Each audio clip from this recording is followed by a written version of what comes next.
Hello, જાગુસ kitchen જર્નીમાં આપ સૌનું સ્વાગત છે. ફ્રેન્ડ્સ, આજે આપણે કાળા ચણા અને રોટલીથી બનતો એક ખૂબ જ સરસ અને એકદમ પ્રોટીનયુક્ત હેલ્ધી નાસ્તો રેડી કરીશું. આ નાસ્તો એટલો ટેમ્પિંગ, એટલો ટેસ્ટી અને એટલો સુપર કૂલ છે ને કે હું તમને શું કહું. સૌથી પહેલાં આપણે બાફેલા ચણા લેશું. 1 વાટકી ચણા મેં રાત્રે પલાળીને પછી બાફી લીધા છે. તેને આપણે મિક્સરમાં ક્રશ કરી નાખશું. ચણા એકદમ નિતારી અને ક્રશ કરવાના છે. ત્યારબાદ એક મોટું બટેટું બાફીને લીધેલું છે. ત્યારબાદ એક નાની સમારેલી ડુંગળી એડ કરીશું. ત્યારબાદ એક નાનું સમારેલું ટમેટું એડ કરીશું.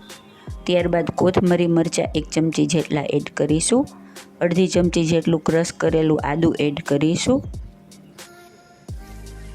ત્યારબાદ આપણે મસાલા કરીશું. અડધી ચમચી લાલ મરચું પાવડર, પિંચ જેટલી હળદર, અડધી ચમચી ધાણા જીરું પાવડર, 5 ચમચી જેટલી હિંગ, અડધી ચમચી જેટલો આપણે આમાં છોલે ચણાનો મસાલો એડ કરીશું. ત્યારબાદ સ્વાદ મુજબ મીઠું એડ કરીશું. છોલે ચણાનો મસાલો આમાં ખૂબ જ સરસ લાગે છે. હવે તેમાં 5 ચમચી જેટલા ચીલી ફ્લેક્સ અને ઓરેગાનો એડ કરીશું. ત્યારબાદ 1 પાઉચ એટલે કે 1 ચમચી જેટલો ટમેટો કેચઅપ એડ કરીશું. મારી પાસે પાઉચ હોવાથી મેં તે એડ કરેલ છે. હવે આપણે બધું બરાબર મિક્સ કરી લેશું અને સ્ટફિંગ રેડી કરીશું. ફ્રેન્ડ્સ, આ નાસ્તો એકદમ પ્રોટીનયુક્ત, એકદમ હેલ્ધી અને ટેસ્ટી છે. તમે એકવાર ચોક્કસથી ટ્રાય કરજો.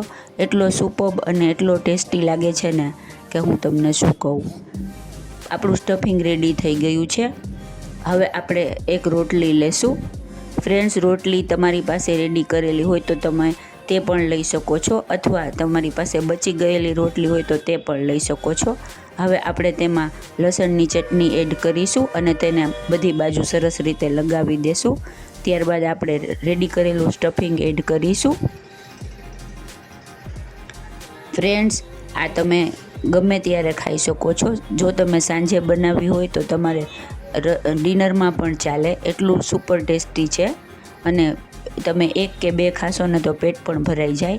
હવે આપણે એક સાઈડ સ્ટફિંગ અને બીજી સાઈડ ચીઝ ગ્રેટ કરીશું. મેં ચીઝ પ્રોસેસ ચીઝ આવે તે લીધેલું છે. તેનો ટેસ્ટ ખૂબ જ સરસ હોય છે. હવે આપણે આવી રીતે બીજા બધા રોલ પણ રેડી કરી લેશું. આટલા સ્ટફિંગમાંથી 4 જેટલા રોલ રેડી થાય છે.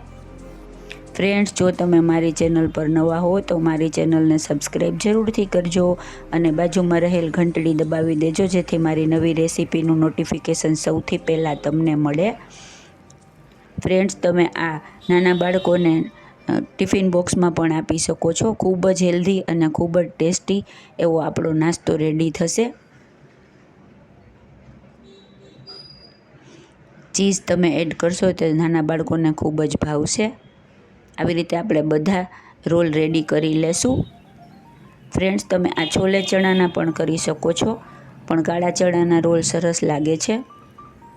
હવે આપણે એક તવી ગરમ કરવા મૂકી દેશું અને તેમાં આપણે રોલને આવી રીતે તેલ લગાવી અને બંને બાજુ સરસ ક્રિસ્પી શેકી લેશું. ગેસની ફ્લેમ એકદમ ધીમી રાખવાની છે, જેથી આપણી રોટલી સરસ શેકાય અને ક્રિસ્પી થઈ જાય. આવી રીતે આપણે પ્રેસ કરતા જશું અને બધી બાજુ શેકતા જશું. હવે આપણે તેને ટર્ન કરીને બીજી બાજુ પણ આવી રીતે લાઇટ બ્રાઉન શેકી લેશું.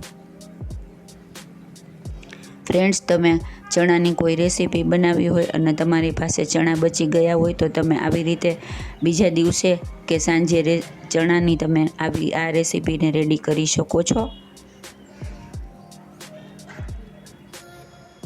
આવી રીતે આપણે પ્રેસ કરી અને રોટલીના રોલને સરસ રીતે શેકી લેશું.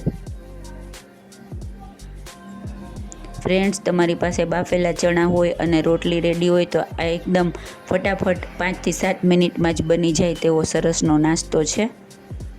લસણની ચટણીની જગ્યાએ તમે કોઈ પણ બીજી ચટણી કે કેચઅપ પણ એડ કરી શકો છો. તે પણ ખૂબ જ સરસ લાગે છે.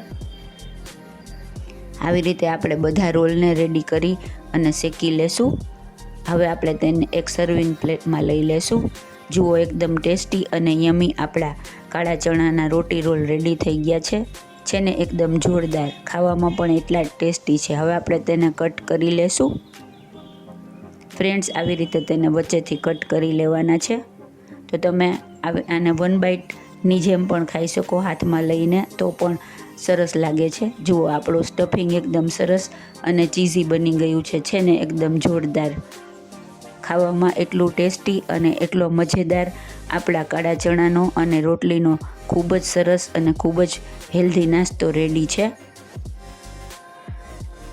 છે ને એકદમ જોરદાર. તો તમે પણ ચોક્કસથી બનાવજો. ફ્રેન્ડ્સ, જો તમને મારી રેસીપી પસંદ આવી હોય તો તેને લાઈક, શેર અને સબસ્ક્રાઈબ જરૂરથી કરજો. ધન્યવાદ.